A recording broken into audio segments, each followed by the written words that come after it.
arrebentar a gente. Então vamos retomar. Porque a gente, agora vocês sabem que a aula termina 10h20. E aí 10h30, aí a gente faz o intervalo, e aí 10h30 eu mando outro link para vocês, tá bom? Mas isso está acabando, tá, gente? A gente vai voltar para o ensino presencial. Então, o turismo para a morte, né? O Thanato. Como a gente fala em português, hein? Thanato. Turismo? Thanatos, eu acho. Thanatos, né? O turismo voltado para a morte, ele é interessante porque, independente do conceito que a gente usar, né, a gente tem que entender como que ele ajuda a gente a pensar, como que ele força a gente a problematizar a mediação que o turista, que o turismólogo, que a política pública, né, do turismo, que o mercado tem que fazer entre os turistas, né, que são pessoas muito diferentes. Você tem adolescente, você tem gente que não fala o idioma, né, vamos imaginar que você tem turistas europeus aqui em Brumadinho. A gente tem o memorial de Brumadinho. Então, a mediação com a morte, com o sofrimento coletivo, ele é muito difícil. Né? Por quê? Porque o público do turismo é um público muito heterogêneo. Né? Então, isso é interessante. Né? E é interessante também que a gente tem que mobilizar as pessoas. Né? Como você mobiliza as pessoas para ter uma empatia, para ter uma identificação com uma experiência que não tem nada a ver com você. Né? Então, alguém aqui, eu perguntei para vocês, né, se vocês já tiveram alguma experiência com turismo de sofrimento, né, o tanaturismo, né? E aí a experiência que apareceu foi o turismo de cemitério, né, que eu tive, que o Christian teve também, o Igor também, foi lá no Bonfim e tal.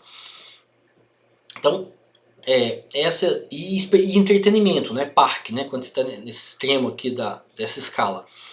Então, a experiência turística como mediador para o sofrimento coletivo e para a morte não é algo trivial, não é algo simples. É difícil de criar é difícil de promover essa mediação. Né? Você precisa mobilizar muitos recursos, né? Você precisa mobilizar uma abordagem, você precisa mobilizar tem que ter ferramentas, né, didáticas, né, de texto, audiovisual, sei lá, para você mobilizar as pessoas. Né? E tem também um ponto ambíguo, né, um ponto controverso, que é o nosso interesse, a nossa atração pela violência. Então isso é interessante também. Né? A gente sabe aquela coisa de você vê o acidente na rua, né? Então quando você passa assim de ônibus, você passa de carro, e aí os policiais fecham, assim, ou colocam, fazem uma barreira física, ou colocam algo para tampar o acidente. Né? A gente tem um comportamento que a gente pode, né, definir como sádico. Né? Existe um prazer em ver o sofrimento coletivo. Então, por exemplo, quando eu vejo tourada, vocês já viram tourada? Não, na televisão, no YouTube, não pessoalmente. Eu acho horrível. Sério. Mas quando eu vejo, eu fico animado, eu fico excitado, assim. Por quê? Porque o cara se coloca numa situação, um limite, não é? Então uma pessoa, o toureiro, ele é uma pessoa corajosa, ele é muito mais corajoso do que eu, né? Eu, se eu machucar o meu dedinho, eu fico chateado, pô, né? Se eu bater a quina do meu dedo, do meu pé, né? Eu já fico pra baixo, eu machuquei e tal. Mas o cara é muito corajoso, então eu admiro, a gente admira, né? A gente tem, e essa coragem dele, esse risco que ele assume, você sente prazer nisso, em ver ele assumindo esse risco. E muitas vezes o toureiro morre. Né? O touro sempre morre, tá, gente? Não tem final feliz pro touro, não. O touro sempre é morto. Inclusive porque nesses estádios que acontecem as touradas, tem um açougue. Né? Então o touro, ele vira bife, vira essas coisas gostosas que a gente gosta. Carne moída, bife, costela, churrasco. Então tem um açougue nesses estádios. Né? Em Portugal tinha tourada, na Espanha tinha também. Eu acho que na Europa a percepção do público, né, a percepção dos turistas mudou muito. Então as pessoas não toleram mais violência com esse tipo de experiência turística. Mas é uma experiência, né? Eu gostaria de ver pessoalmente. Né? Eu posso até me arrepender depois, eu posso sentir culpa. Eu sou uma pessoa horrível, eu sou uma pessoa sádica. Mas eu gostaria de ir. Se eu pudesse assistir presencialmente, eu iria. Então, o toureiro pode morrer, o touro, definitivamente, para ele já deu ruim, né? Ele vai morrer, ele vai ser morto, né? Mas o risco, né? E ver a pessoa correndo esse risco é interessante, né? A mesma coisa a gente pode pensar também em alguns tipos de esporte também, né? Escalada, tem muita gente que machuca e que morre. Esses esportes de montanhismo, né? Essas coisas, né? Que deixa a gente, né? Quando você assume o risco, né? Então tem essa coisa do ponto de vista ético, né? Você ir para um lugar, você visitar um território, né? Visitar um espaço que houve muito sofrimento coletivo, então tem essa questão ética, né? De que a gente está tendo prazer, né? O turista vai ter prazer com o sofrimento e com a morte coletiva, né? Então, do ponto de vista ético, isso é questionável, né? Em que medida que você vai visitar um campo de extermínio, né? Ou visitar Brumadinho e você tá tomando cerveja, e você tira foto, faz gracinha, né? Faz aquelas fotos idiotas que turista faz, dá beijinho, né? Isso aí você vai duas pessoas e dão beijinhos, ou seja, é uma banalização, né? É transformar a morte coletiva, o sofrimento coletivo numa mercadoria. Então, essa questão ética do turismo de sofrimento, né? Ela é muito presente na literatura, né?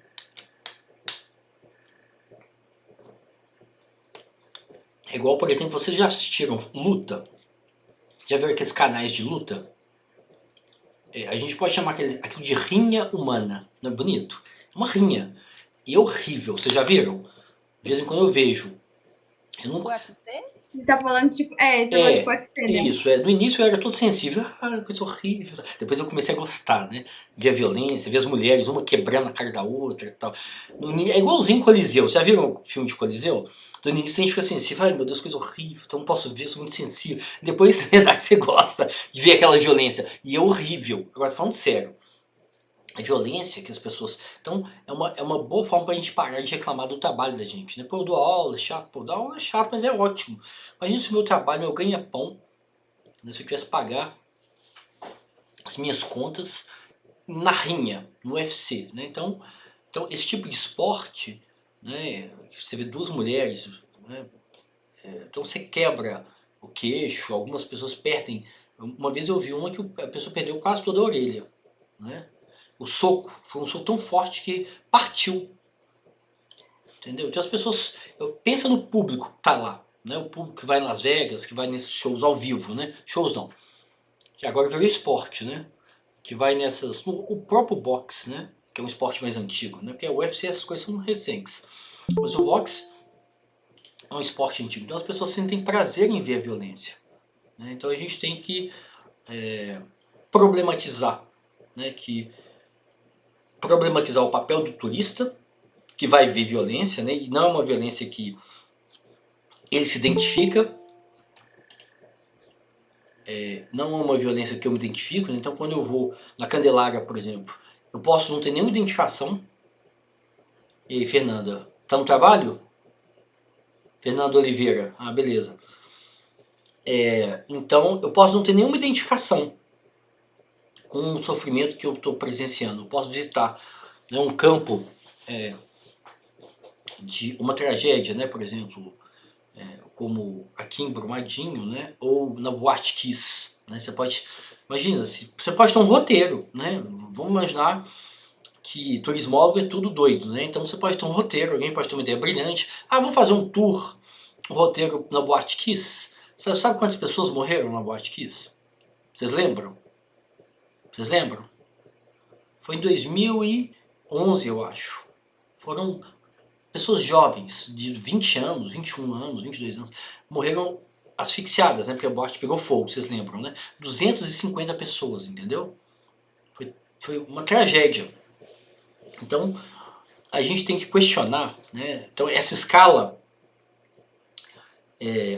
essa ferramenta metodológica, né, que a gente pode classificar as experiências turísticas como mais próximas da violência real, da violência concreta, da violência histórica, né, do sofrimento coletivo, e mais próximas do entretenimento, né, da diversão, do lazer, a gente pode também voltar essa escala para o turista também.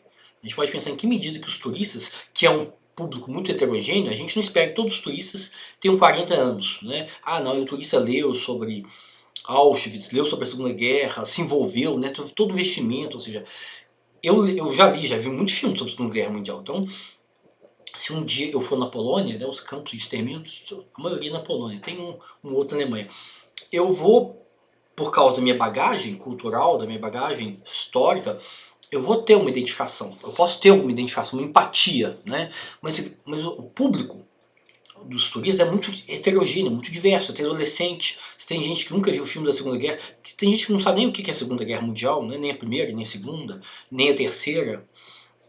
Então, são pessoas que podem ser... você pode ter pessoas que minimizam o Holocausto, né? Que entendem que o Holocausto foi menor. Ah, não, o Holocausto foi menor, morreu muito menos judeu, morreu muito menos cigano, morreu muito menos tudo, né? Então tem um revisionismo histórico, né? Em relação à memória, por exemplo, tem um Museu da Memória da Ditadura em São Paulo, né? Que é uma antiga delegacia da Polícia Civil, do DOPS. Vocês já ouviram falar do DOPS? Não é DROPS não, tá, gente? É DOPS, que é o departamento é uma polícia política do regime, né? Que matava aluno, estudante, né?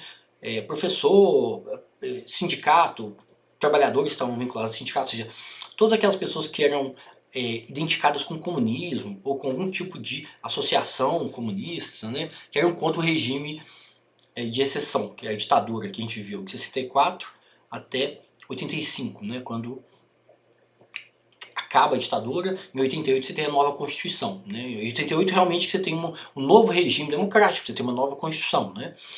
Então tem aqui em Belo Horizonte a UFMG estava criando um espaço de memória do regime, né? Aí o governo Bolsonaro cortou, né? Por quê? Porque tem um revisionismo, né? O governo, ele entende que o regime de exceção, né, que é a ditadura, um regime autoritário, um regime arbitrário, foi um regime político positivo, né? Então tem esse revisionismo. Então o atual governo entende que você não deve fazer um memorial da ditadura, porque o memorial vai destacar todo o sofrimento, toda a violência, né, as mortes, os desaparecimentos, né, que a ditadura provocou. Né? Então você tem um monte de policial aí, um monte de ex-militar que tá tudo solto, tudo ok, né? Então eles mataram, torturaram, e por causa da lei da anistia, né, eles não foram responsabilizados judicialmente, criminalmente, né? Então, esse governo entende que você não deve ter esse memorial. Mas em São Paulo tem um memorial antigo, numa antiga delegacia da Polícia Civil, do DOPS, que as pessoas eram torturadas, né? E o corpo desaparecia. Então é um período assim, né? Que você não deve, que a população deve conhecer, deve se apropriar, né? E que fala da gente, essa violência, ela diz muito sobre o brasileiro, né? Diz muito sobre a nossa sociabilidade. O brasileiro é extremamente violento, apesar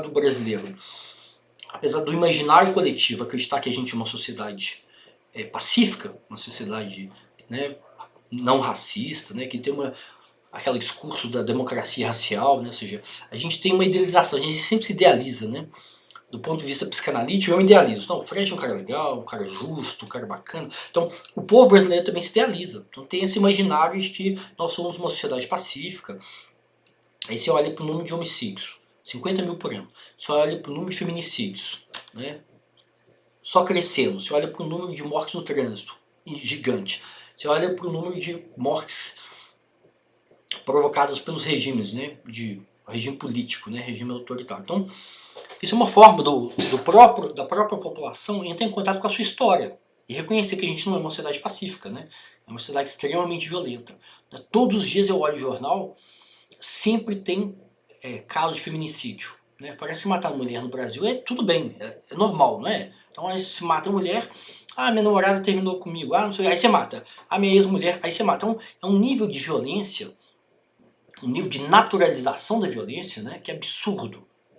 Né? Então ontem, por exemplo, vocês viram um caso. O pai informou para a Polícia Civil que o filho matou a namorada. Né? O filho falou, não, foi um latrocínio. Vocês viram isso? Foi no Sul. Né? Foi no Rio Grande do Sul, eu acho.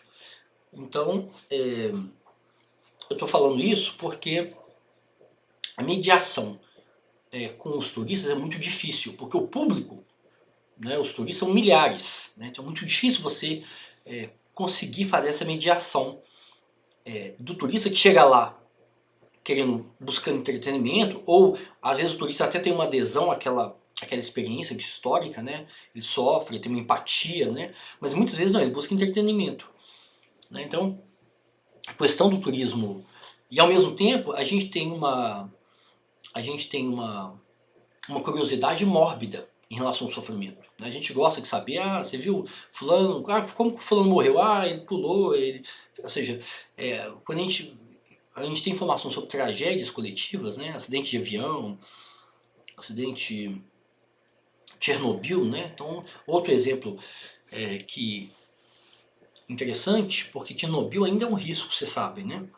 Então, Chernobyl não é só uma tragédia coletiva, não é só uma morte, onde milhares de pessoas morreram, né? Morreram num curto período e depois ao longo prazo, porque as pessoas ficaram doentes, né? Então, e ainda é uma área de doença, né? Né? E é curioso que os turistas que vão, a maioria dos turistas são estrangeiros, né? São turistas da Europa Ocidental. Quando você vai pegar os sites, vocês já leram sobre Chernobyl? Tem uns sites, tem umas coisas em português e tal. Então os turistas vão e contam a aventura, né? Porque lá você vai naquela cidade, está abandonada, como se você estivesse entrando numa cidade do passado, não é? Do passado, porque Chernobyl foi nos anos 80, né? Tem até uma série da HBO que é muito forte, a série, né? Que cobre o Ocidente, né? Retrata o Ocidente. Então, é curioso como que para o turista é só uma aventura. É uma experiência excitante, né? Ele fica excitado, ele vai para um lugar que está abandonado, que a natureza tomou conta, né? Então você vê as fotos de Chernobyl só da natureza, né? Então aqui os prédios, os parquinhos, né? Os hospitais, você já viram fotos de lá? Tudo abandonado, né? Então parece um filme de terror. E a radiação, então os turistas que vão lá, eles têm que levar um equipamento, né? Que fica medindo a radiação o tempo todo. Porque você não pode ficar muito exposto à radiação, senão você vai ficar doente. E a doença chama câncer, não é uma doença banal, né? Você pode ficar doente, pode morrer, inclusive. Então, existe uma banalização, né? Então, o interessante do turismo de sofrimento, né? Do turismo desse tipo de experiência turística, é que grande parte delas é banalizada pelos turistas. Os turistas querem só diversão, querem só entretenimento, né? Então, aquele acidente que matou milhares de pessoas, né? Parece que foram mais de 100 mil mortos ao longo da história, ao longo do tempo, né? Em Chernobyl, né? E que ainda é um risco, né? A experiência para os turistas estrangeiros, né? Que são turistas da Europa Ocidental, é uma experiência fenomenal. Todo mundo curte, né? Coloca isso como se fosse uma aventura de verdade, né? Como se as pessoas estivessem correndo risco e ignoram completamente a história, o impacto, né? O tamanho do desastre humano que foi Chernobyl, né? Se a gente acha que Brumadinho foi um desastre, Brumadinho foi, né? Mariana também. Mariana, do ponto de vista ambiental, foi pior do que Brumadinho. Chegou lá em Abrolhos, né? Chegou lá na Bahia, você sabe, né? O desastre ambiental matou, né? Milhares de animais, né? A fauna, a flora, né? Então, é difícil a gente até ter dimensão disso, né? Mas pode falar, Igor. Eu assisti a série Chernobyl e eu tava estudando isso aí, acho que foi início desse ano. Tem um cara que eu sigo que ele faz checklist de viagens que ele fez na China, ele fez na Coreia do Norte, ele fez uma série de coisas assim. E ele conseguiu um preço barato para ir para Chernobyl. A amiga dele falou assim que o turismo tá muito mascarado lá, porque o nível de radiação tá muito alto, né? É alto, né? E as pessoas não se importam, né? Elas não se importam, né? Lá. As pessoas comem perto da usina. Tanto que eu tava lendo, depois eu posso mandar um site, a gente ver se eu salvei. Eu tava vendo que aquela proteção que eles conseguiram colocar em cima da usina há mais de 30 anos atrás, ela está se deteriorando. Ela tem que ser refeita, né? Eu vi isso ela também. Precisa ser refeita. Ela tem que ser refeita. Sim, eles precisam buscar assim, nesse tempo de estudo, né, que eles estão segurando a radiação lá, que é do governo russo, que eles procurem uma tecnologia para eles conseguirem segurar essa... Na verdade, Chernobyl fica na Ucrânia? Não fica na Rússia, não é? É Ucrânia. É na Ucrânia, né? Porque É na Ucrânia, só que aí falam que é território russo ali, né? não sei, eu não sei. Assim, também, essa parte aí eu não Eu acho que entendi, porque pertence à depois que a União Ucrânia. Soviética se desfez, Inclusive porque a muita Rússia coisa entrou ali, em guerra com a Ucrânia. A Rússia, você sabe que sim, ela se apropriou de um território da Ucrânia, né? Que é a Crimeia. Então tem muita guerra ali, né? sim. Aí, assim, mas o que eu vejo ali é que é da Rússia, a Rússia que comanda aquilo ali. E aí, assim, eles têm que fazer alguma coisa tal para eles poderem fazer aquilo. Só que aí as pessoas, assim, não tem problema, tal. Tanto que eles estão falando que, pô, acho que mais 20 anos, tal, que as pessoas têm um sonho de voltar a Kiev, lá, né? E é bem perto de lá. E aí eles falam que, tipo, as pessoas vão poder morar lá de novo, que eles vão fazer tal. E há vários estudos com os animais da região, né? Por causa da mutação, por causa da Sim. radiação. Tem muitas plantas, e aí, assim, tem muito biólogo, tem muito agrônomo que está estudando algumas coisas de Chernobyl lá, para ver se pode ser habitada novamente, né? Porque eu acho que é só um louco que iria morar lá, né? Assim, altos picos de radiação, a cidade foi abandonada, ainda tem o risco de radiação muito forte, ainda tem os corpos enterrados lá, que os corpos, assim, é pura radiação, tanto que os caras colocaram concreto, É, e mesmo assim eles passam aquele é. detector de radiação e é um nível altíssimo. E aí, olha que tá enterrada, o cara falou a 10 palmos de não sei o que, é muito fundo, e eles jogaram concreto, eles jogaram uma porrada de coisa lá e ainda dá um nível de radiação muito grande. Sim, sem E dúvida. eles estão falando lá. E a menina que foi lá falando assim: eles mascararam a história, né? Agora as pessoas vão lá para poder falar sobre a cidade abandonada, que tem radiação e tal. E assim, tem um número muito grande que depois que algumas pessoas que fazem a visita lá, aparecem com câncer. Um número Isso eu não estrondoso. sabia. Isso eu não sabia.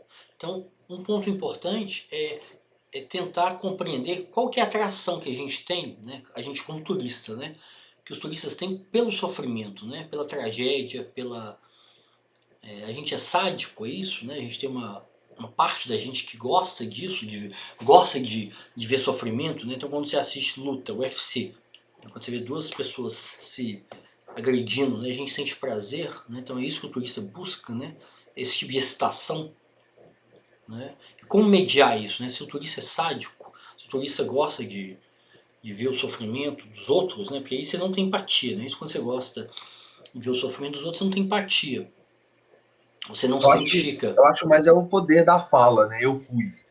Ah, É sim. igual o Coliseu, né? Muitos relatos de muita gente que foi no Coliseu dizem que a energia do Coliseu é horrorosa, que quando você entra lá naqueles negócios você já arrepia, você já tem uma sensação muito esquisita. E assim, e aí as pessoas colocam como o Coliseu como uma das sete maravilhas do mundo, como um lugar que você precisa ir. E é um lugar que você vai para você sentir calafrio. É um lugar que você vai para, tipo, é igual os campos de concentração. Teve um amigo da minha mãe, ele fez doutorado na Alemanha e ele estava numa cidade lá onde teve um cara do médico lá, um sádico lá. Ele disse que quando ele chegou na porta, do nada a visão dele ficou preta e o nariz dele começou a sangrar. E aí veio uma pessoa questionando e falou assim: mas para que você foi lá então, se vocês sabem disso, né? Porque na realidade, se você procurar sobre o turismo horrível, né? Ou o turismo dark, muitas pessoas falam que as experiências que as pessoas têm em campo de concentração, em questão de ver espíritos, em questão de ver algumas coisas assim, né? E tipo, é surpreendente porque muitas pessoas relatam a mesma visão, o mesmo sentimento, a mesma coisa. E, tipo, até os que não acreditam, eu não acredito em espírito, não acredito em energia, não acredito nesses negócios, as pessoas vão e elas ficam deprimidas, elas ficam se sentindo um nada, e assim, choro, vômito, uma série de coisas, e assim, e é um dos turismos que mais aumentam para as pessoas tirarem a foto e falar, eu fui. Sem Tanto dúvida. que teve uma página que falou sobre o Japão, sobre o inferno do Japão na Segunda Guerra Mundial, que as pessoas têm um interesse muito grande de ir naquela ilha que os Estados Unidos bombardearam. Não sei se vocês assistiram o filme, Até o Último Homem. Eu vi, eu vi. Então, naquele lugar lá, o inferno, né, que eles falam que é o inferno das bombas, dos japoneses debaixo da terra e tal, há relatos das pessoas que vão lá que assim sentem aquele sofrimento todo, que param para pensar que muita gente foi soterrada por causa das bombas, rato, a gente morto debaixo da terra, pessoas que conviveram quase um mês debaixo da terra, comendo corpo humano, e parece que realmente as pessoas gostam da podridão, né? O ser humano tá marcado no ser humano a violência, é igual Jesus. As pessoas vão a Roma não, as pessoas vão a Jerusalém para poder fazer o caminho de Jesus, para poder sentir a dor de Jesus, para poder compartilhar o fardo. Você chega lá, as pessoas falam, você quer compartilhar o fardo de Jesus? Faça o caminho que ele fez até a cruz. Então, assim, você vê, e assim, tá sendo isso aí, há um tempo, as pessoas começaram a questionar sobre isso. Será que realmente Jesus passou ali? E tanto que, se você olhar sobre o turismo religioso, há muitos relatos sobre quando eles falam aonde Jesus foi enterrado, o que Jesus foi enterrado, já foi tudo violado, já foi tudo aberto, já foi tudo pesquisado. As pessoas procuraram algum esquisito de sangue, as pessoas procuraram a manta que cobriu ele, as pessoas procuraram a pedra que fechou no túmulo dele, fizeram igrejas, monumentos naquilo tudo ali. Ou seja, aquilo ali não é real, se você for parar para pensar. E é É, um caminho de fé. claro, é. É interessante isso que você falou, porque muitas vezes esses o turismo religioso, né, essas peregrinações religiosas, muitas vezes as pessoas se impõem alguma espécie de sacrifício, alguma espécie de penitência, né? Então é interessante isso. Também tem uma coisa sádica aí também, né? As pessoas elas vão a pé, elas machucam o corpo, né? Elas sofrem, né? Então isso é interessante também, né? E aí muitas vezes o turista vai lá e não vê isso, né? Ele tira foto da igreja, tira foto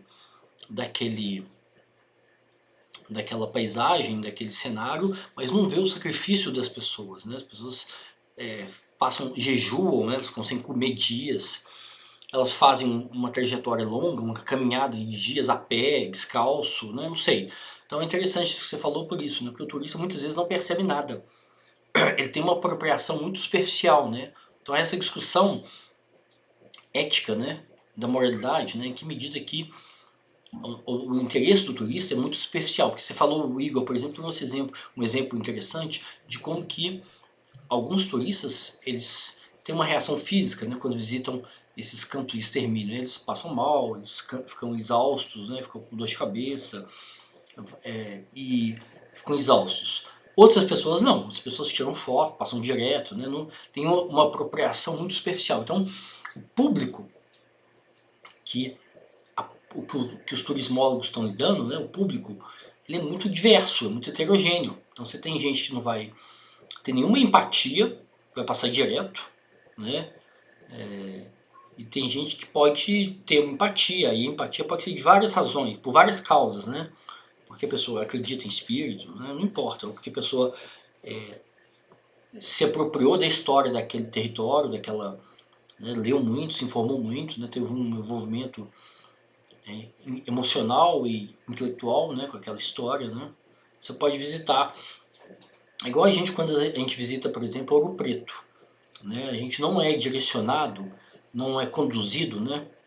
Por isso que o papel da política pública do turismo, o papel do turismólogo, né? Como direcionar o turista quando ele passa por aqueles prédios, né, que a gente visita em Ouro Preto, para a gente ter uma apreensão, uma compreensão da escravidão em Ouro Preto, né, da escravidão em Minas Gerais, né, como que o regime escravocrata foi um regime violento, né, que torturava as pessoas, né, que matava as pessoas, né. Então, quando a gente vê em Ouro Preto, muitas vezes a gente ignora isso, né? A gente não tem uma mediação. Ou você vai em Ouro Preto, ou qualquer cidade colonial, né, que tem uma história colonial, né, na época do ouro, né, em Diamantina, por exemplo, na época que a economia girava em torno da extração, né, do ouro e de diamante, que grande parte da população, né, mais da metade da população eram escravos. Então você tem o Museu da Chica da Silva em Diamantina, mas aí o museu não destaca isso, né? Porque a Chica da Silva foi uma figura muito especial, né? Muito excêntrica, muito interessante, né? Uma mulher, né? Muito avant-garde, né? Muito à frente do seu tempo, né? Muito interessante. Mas a maior 99% das pessoas que estavam submetidas, sujeitas, né? Que eram escravizadas, era um sofrimento absurdo, né? E a gente não vê isso. O turista não percebe isso. Por quê? Porque não há uma mediação, né, da Secretaria de Turismo, Secretaria Municipal, Secretaria Estadual, do próprio gestor daquele museu, né, daquele equipamento cultural, em destacar isso, né? Então, muitas vezes a gente não tem nem oportunidade. Se a gente é turista de massa, né, turista alienado, né, muita gente não tem nem oportunidade de se envolver, de ter empatia, né, por uma história, para se apropriar daquela experiência, porque a gente se não recebe informação, não existe essa mediação, né? É isso que eu estou chamando a atenção, que a mediação do equipamento que você está visitando, né, por exemplo, pode ser o Museu da Loucura em Barbacena, pode ser um memorial em Brumadinho no futuro, né? A gente vai ter um memorial lá, pode ser um museu em Ouro Preto, né, sobre a escravidão, sobre a violência, sobre a população negra, né, que durou séculos, né, que durou até o fim da escravidão, né, foi em 1888, né, ou seja, no final do século XIX que o regime de escravidão acaba no Brasil, né, e a gente ignora completamente todo esse passado, né, é nossa história, né. Quando você olha para as pessoas mais vulneráveis no Brasil hoje, né, que estão sujeitas à habitação, né, em favela, estão fora da escola, que estão sujeitas à violência policial, né, são pessoas negras, né? Então isso tem tudo a ver com o nosso presente, né? Então o turismo pode ser um mediador para a nossa própria história, né? Então isso é interessante, né? Mas Igor, você ia falar? Gente, só um minuto, tá? Porque agora é tudo corrido, agora não dá tempo de nada. São 9h55. Tá bom? Então daqui a pouco acaba, aí a gente faz o intervalo, vai acabar 10h20, né? Aí a gente faz o intervalo de 10 minutos e aí eu mando o último link para vocês, tá bom? Mas Igor, o que você ia falar? Eu queria perguntar para você se na Europa já está se criando uma maneira que eu acho que, não sei se pode se dizer que isso é um desvio, mas das pessoas não poderem tipo assim, as pessoas elas relatam que elas foram, vamos supor, para as ilhas de Seul, e nesse relato delas irem para as ilhas de Seul, as pessoas não estão compartilhando fotos de agora. Então vamos supor. Eu não entendi. O que é a ilha de Seul? Não, as praias, a experiência. As pessoas, porque é um lugar lindo lá. Estou citando as ilhas de Seul porque eu li um artigo, estou até procurando aqui para ver se eu posso compartilhar com vocês, sobre turistas que estão indo a lugares maravilhosos e não estão postando fotos desses lugares. Por quê? Então, eu não sei se isso é um desvio, eu não sei se isso pode ser um resguardo, mas assim, normalmente todo mundo sabe onde você está hoje, né? Hoje você publica uma foto, uma story, hoje eu tô aqui na minha casa antes de dar aula. Inclusive, é uma coisa que está sendo estudada também, por quê? Porque muitos influenciadores hoje, né, eles fazem o check-in, ele te dá um bom dia diferenciado, e ele fala assim, hoje meu dia vai ser o seguinte, aula de desvio agora de manhã, começando 8 horas e vai até 11. Depois eu vou dar aquela almoçada, depois eu vou visitar fulano, ciclano, tudo. A pessoa faz um checklist no Instagram para que as pessoas consigam acompanhar elas ali naquele trajeto ali, para a pessoa saber da vida dela.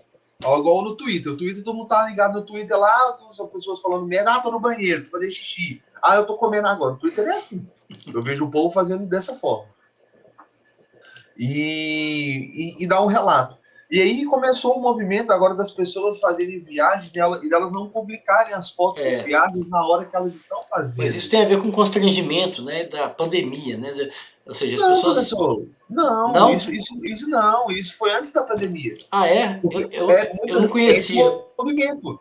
Muitas pessoas estão viajando e elas não estão compartilhando as viagens. E por quê? Não, mas por quê? Então, assim, eu penso que as pessoas guardam o momento, tipo assim, que elas pensam o seguinte, que elas não precisam compartilhar a experiência daquela viagem com as outras ali. Há esse tipo de relato, há esse pensamento de algumas pessoas falando isso. Há pessoas que realmente querem se resguardar. Privacidade. Elas querem ter privacidade, né? Elas querem ter uma privacidade e ao longo se expondo, né? Fotos. Sim.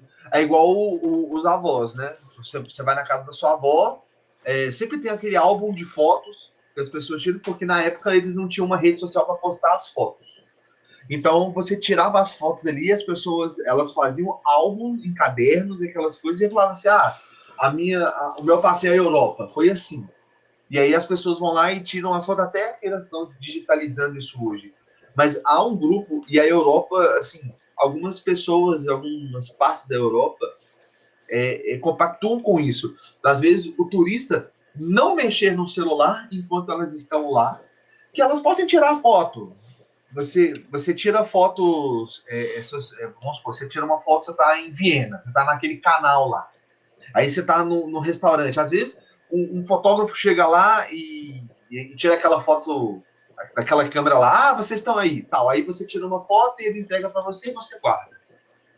Para as pessoas não utilizarem o celular, para as pessoas às vezes não fazerem, para que elas possam curtir. Hoje, metade das pessoas que fazem a visitação, elas tiram fotos para mostrar para as outras pessoas que elas estiveram ali ou que elas foram ali. E elas não aproveitam a experiência que está sendo ali. Isso começou a pessoas estudarem sobre isso, sobre esse relato. Isso entra, a gente pode se dizer que isso entra em algum desvio do turismo?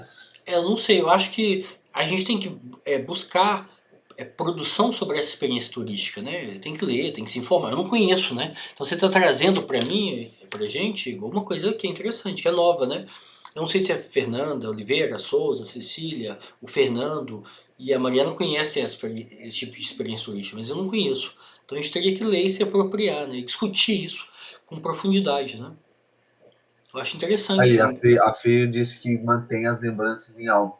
Pois é porque assim, as pessoas hoje, a necessidade que eu percebo é que as pessoas viajam para mostrar para, tipo assim, vamos supor, vou mostrar para minha prima chata que eu tô em Dublin, que eu tô aqui curtindo, que eu tô comendo bolinho de maconha e ela tá lá no Brasil se fudendo.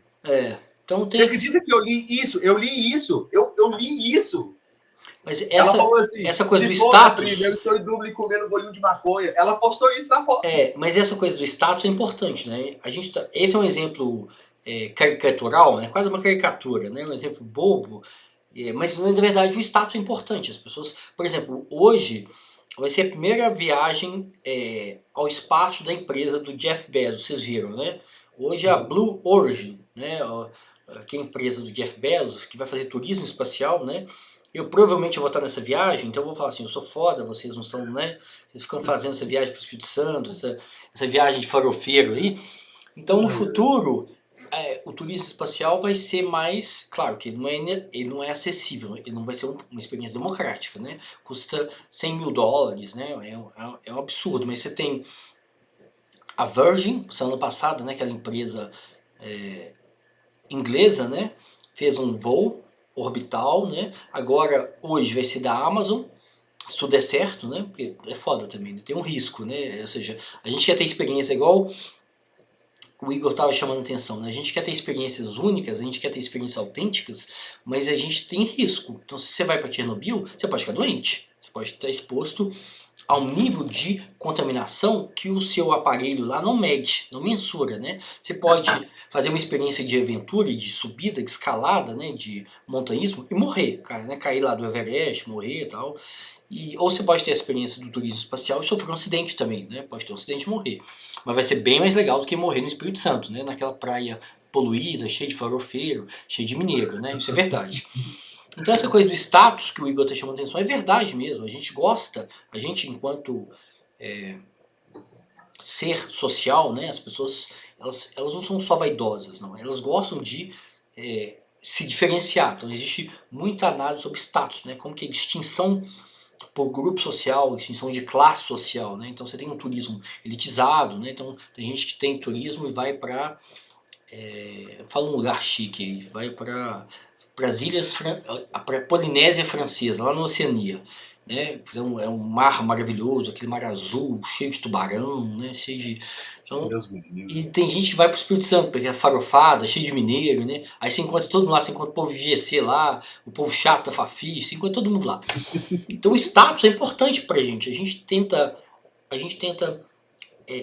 que saber lidar com isso, porque a gente não pode negar que a gente gosta de se diferenciar. Os grupos sociais, não o indivíduo, né? Eu não estou falando de um indivíduo específico. Então o status faz parte da vida social e da diferenciação, né? Agora... Mas ele vira mortal. Ele vira mortal. Existe um canal no... quer dizer, existia uma página do Instagram que se chamava Vistas Mortais. Que as pessoas caíam, né? De vez em quando a gente vê. Teve um dia desse que eu vi. Esses dias eu vi um cara, foi tirar fazer uma selfie. Não sei se foi no sul. No pico da torre ele caiu. Foi no sul. Eu vi isso aí, credo. O corpo dele foi encontrado depois de 3 dias. Então o celular dele caiu na janela assim, aí o cara viu. Aí depois eles foram ver o corpo do cara assim, lá na puta que pariu. É no sul isso, ou seja, tem umas paisagens que são muito bonitas. E você, como turista, você quer ter status, né? Você quer ter uma foto autêntica, você quer se diferenciar. Não vou fazer aquela foto boba que todo mundo faz, né? Que a Fernanda fez, que a Cecília fez, que o Fernando fez, que o Igor fez. Eu quero ter uma foto autêntica. Aí o que eu faço? Eu me coloco em risco, né? Então as pessoas fazem isso, né? Mas eu tô olhando aqui o roteiro, a Fernanda Souza escreveu aqui, né? Eu leio muito sobre serial killer, tá vendo? Ela gosta de sádico, né? A Fernanda gosta de psicopata, gosta de... eu também gosto, Fernanda.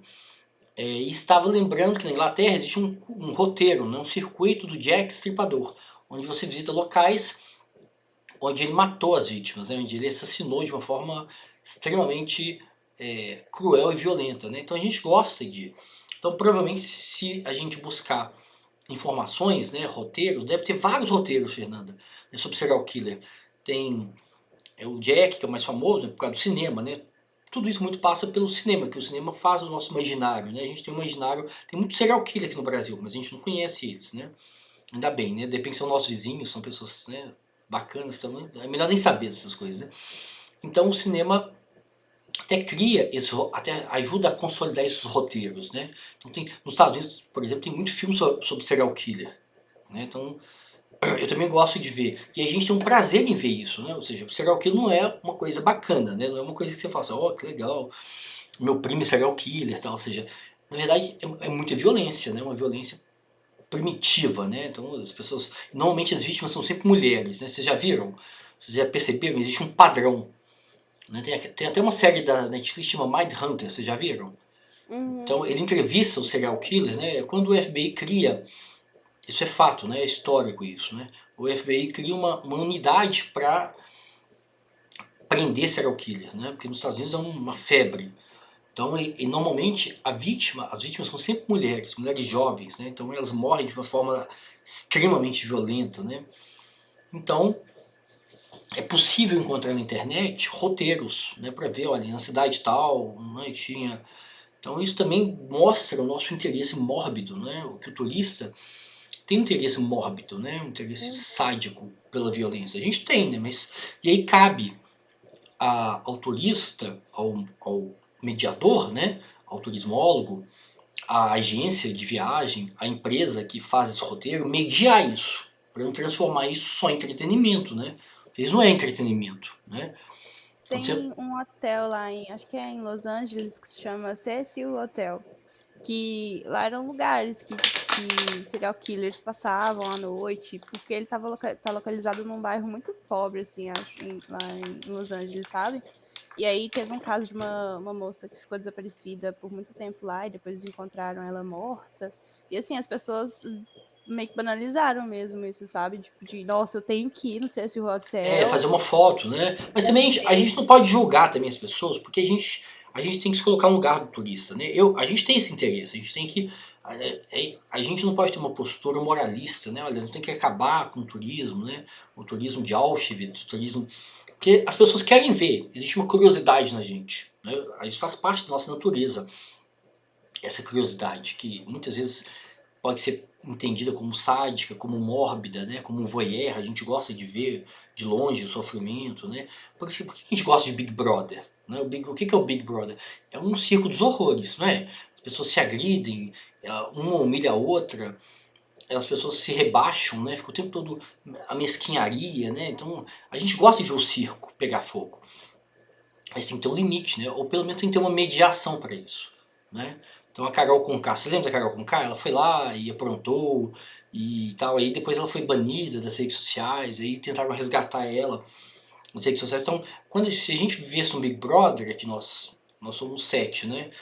Todo mundo aqui ia aterrorizar todo mundo, né? Então a gente acha que a gente é civilizado, que a gente é educado, né? Não, mas se a gente é exposto a esse tipo de interação, né? Parece um laboratório de camundongo, né? Você põe todo mundo ali para ficar o tempo todo se provocando e se constrangendo, e um humilha o outro, a gente ri, a gente gosta de ver bullying, a gente sente prazer em ver a humilhação do outro, né? Então essas coisas têm que ser mediadas, né? Então isso é interessante, porque ao mesmo tempo que a gente gosta desse prazer mórbido e sádico, a gente tem que também ter uma mediação para entender a violência, né? Da experiência que a gente está visitando, né? Pode ser um museu a memória, né? O museu da memória do regime autoritário, ou pode ser o museu do Holocausto em Berlim, né? Ou pode ser um campo de extermínio na Polônia, ou pode ser um museu da loucura em Barbacena, né? Então a gente tem que ter algum grau de mediação para que a gente tenha empatia com aquela experiência, né? Não fique só no plano do entretenimento, né? É igual luta, a gente gosta de ver luta, né? No início eu achava, coisa horrível, eu ficava todo sensível, né? Aí depois agora eu gosto de ver as mulheres, uma quebrando a outra, dois caras quebrando, é horrível mesmo, né? A gente fala do Coliseu, né? O Coliseu, as pessoas lutavam até a morte, mas quando você vê essas lutas, as pessoas o risco delas sofrerem uma lesão, né, é enorme, e elas vão morrer, né? Então é isso. Então, lembrei aqui, professor, de um outro turismo da hora também. Tem aos amantes do filme de terror, tem aquele museu da Invocação do Mal, daquele casal Lorraine, dos caras lá, Titi, que é lá no Arizona, mano. O museu, velho, ele é bem... A Annabelle tá lá, Deus me livre. A Annabelle tá lá, Titi. O museu é bem... Isso é o cinema. O cinema que cria na gente essas experiências, né? Ah, vai saber, né, pessoal? Vai saber, Titi. Eu não vou lá pra saber, não. Você pode ir lá. Milhares de turistas vão lá. Milhares de pessoas passam lá, né? Oh, não tem não, viu, pessoal? As pessoas cagam ali, viu? E não acontece nada. Vai que a Annabelle te escolhe e você a Annabelle movimenta quando você tá off. Se eu ver essa boneca movimentar, meu filho, eu boto fogo, filho. Eu saio correndo. Você não vê nunca mais. Mas não seria mais interessante se a vida fosse... Se existisse, né, um lado espiritual, né, sobrenatural? Não seria mais interessante se existisse? Eu não acredito em nada disso, eu sou ateu, tal.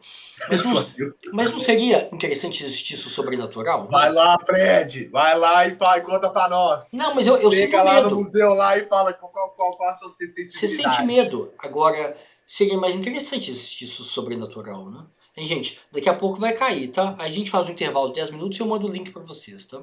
Beleza. Mas eu apoio que você vá lá, professor, então. Já que você é ateu, você não tem medo, você chega lá e fala assim, ó, arrepiei até os cabelinhos. Não, mas é da hora. Mas a experiência é interessante. A experiência de sentir medo é interessante, né?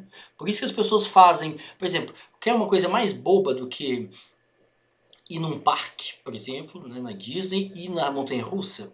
Então a montanha-russa, dependendo do tamanho da montanha-russa, você tem medo, né? Porque por causa da altura e da velocidade, eu tenho medo. Eu tenho certeza que eu vou sentir muito mais medo num brinquedo bobo, um brinquedo banal, né? Que milhares de pessoas vão, né, ao longo de anos, né? Se eu for numa montanha-russa, eu vou sentir medo de verdade. Vou achar. Muito mais do que uma casa de terror, uma casa igual essa que você falou, porque a montanha-russa é muito alta e a velocidade é muito grande, né? Então eu vou sentir insegurança física mesmo, eu acho, né? Então isso dá medo, mas ao mesmo tempo você fica excitado, você acha interessante, né? A experiência, né? Mas eu não tenho coragem disso. Vocês têm coragem? Eu não tenho. Nem um pouco. Eu não Assim, tenho. mesmo que Eu eu não achei aqui, pessoal, pra você acredite, eu fazer acho essa que visita, ó. fica... Macabro.tv por dentro do Museu de Warren. Aqui, ó. Vou te mandar aí, ó. Coloca no link aí pra gente, coloca no chat aí pra gente ver. Mas eu acho que Eu acho que mesmo que você não acredite, fica uma pulga atrás da orelha, tipo assim, e se, sabe? Mas eu tô falando que Então, acho uma eu experiência nunca acredito. física, uma experiência puramente física, que é uma montanha-russa. A montanha-russa não tem nada de Acredito. sobrenatural, né? É só uma experiência física. Mas eu vou sentir Uhum. medo. Por causa da altura, por causa da velocidade. Porque você fica solto também, né? Você fica numa cadeira, você fica meio solto. Meu óculos vai cair. A primeira coisa que eu vou perder é meu óculos. Eu vou ficar cego. Eu vou achar, eu vou entrar em pânico. Porque eu não vivo sem meu óculos. Eu sou uma pessoa que usa óculos, né? A Mariana usa óculos, né?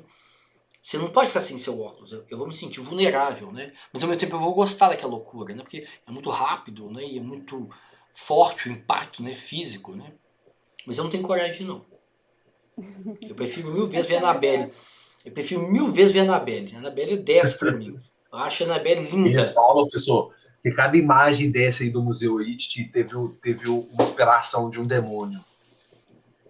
Eu vou achar a Annabelle ótima perto de um risco físico, né? Eu não tenho coragem. É igual cachoeira também. Algumas cachoeiras que as pessoas vão, algumas trilhas que as pessoas vão, elas podem cair, machucar e morrer. Né? Ué, vai cair lá naquele garrafão lá da garganta. Eu prefiro a Annabelle. A Annabelle não, você paga o ingresso, né? Você paga o ingresso, aí tem um guia, aí tem um monte de turista atrás de você. É muito mais seguro do que esse turismo de cachoeira, de aventura, né? É muito mais seguro. Vou ver o serial killer lá que a Fernanda falou, né? Ir lá visitar a casa do Jack, né? Onde o Jack matou dezenas de prostitutas, né? Dezenas de mulheres, né? É muito mais seguro do que... Pode ter espírito lá, tudo bem. Mas o espírito fala inglês, eu não, né? Às vezes o espírito fala alemão, eu não falo alemão. Então a gente não vai nem se comunicar, né? Então não vai nem rolar uma interação, né? É muito mais seguro, né? Gente, como é que chama o museu lá de São Paulo? Aquele lá da Richthofen? Eu não sei, eu não conheço. Museu Terror Faz uma São busca. Paulo. Faz uma busca aí, coloca o link aí pra gente. Acha que Sim. descobre aí, porque eu não conheço, nunca ouvi falar. A gente falando isso que a gente estava vendo, é que pode ser agora alguma atração que a Globo lançou.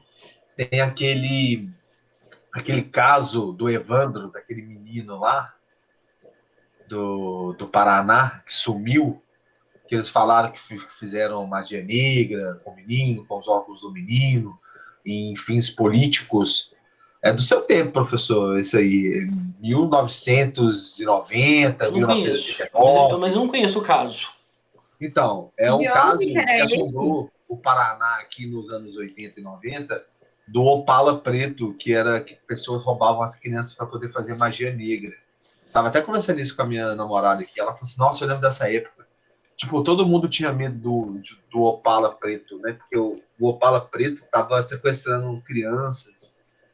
Tinha muito caso de criança desaparecida no Paraná uma época, nos anos 90. E aí o caso Evandro foi um desses meninos que ficaram sumidos. E isso é serial killer, né? Isso é serial killer.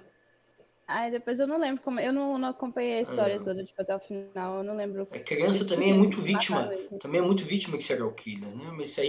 Mas para isso você tem que investigar, você tem que ter uma força-tarefa, né? Você tem que pôr a Polícia Federal. E aí, muitas vezes, muitos desses casos não são solucionados no Brasil, né? Porque a polícia não tem uma força específica, né, para isso, né? Então é tratado como mais um caso, né? Aí você tem, na verdade, você tem um monte de serial killer e a gente não sabe, né? É porque não é investigado, né? As forças policiais aqui do Brasil, elas não têm muita inteligência para Não, investigar esse tipo não. de casos. É tudo na força. Pouca inteligência e muita força, né?